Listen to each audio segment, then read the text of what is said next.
My name is Susan Durston. I'm UNICEF's Global Chief of Education. I'm Alfie Hamid. I'm the regional lead for the Networking Academy program for Cisco.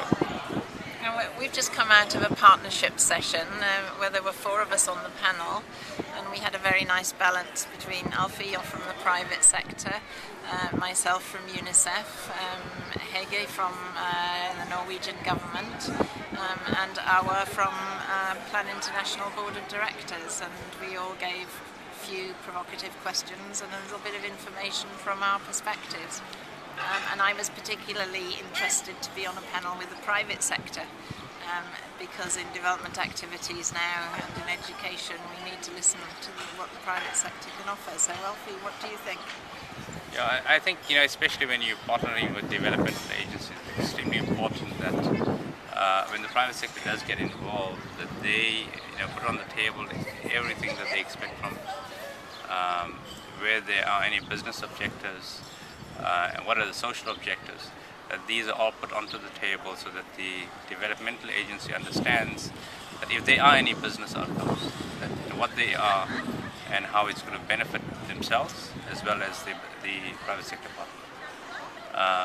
What I would like to know from my side is when you have a development agency like UNICEF, what are your expectations from the private sector? I think there are many, particularly in an area like education. I mean, for example, we can learn from your results focus in business because we know that's very heavy emphasis for you. And maybe sometimes we get a bit lazy about results or we're not quite so used to focusing all our attention on them.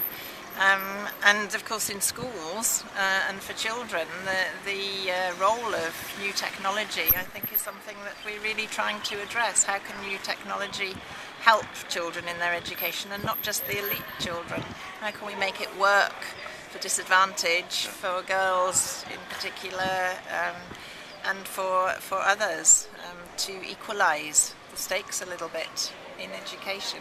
I think this is where we say that, especially from Cisco, we say that 2 great equalizers, the internet and education. And this brings us to the point of, if you cannot take a girl child to the school, why not look at ways of bringing the school to the girl child? And this is where we can use technology. We can use radio broadcasts, televisions, collaboration tools, use the network.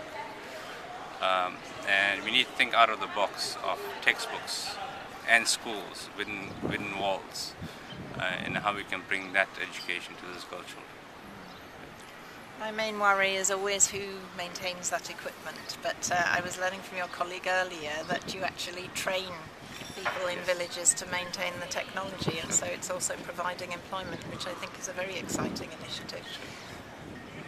Great. I really love this session. Very open discussion. And I think this kind of sessions are required for us to learn from each other, private sector to learn from the challenges that you have as developmental agencies, and then learn from probably for us to talk about the challenges that we have as well, working together. Well, it's great to have Cisco on the UNGEI group now, so we hope that we can collaborate a lot more and learn from each other, and then maybe we'll achieve those objectives we're all trying to reach in a few years' time. Good.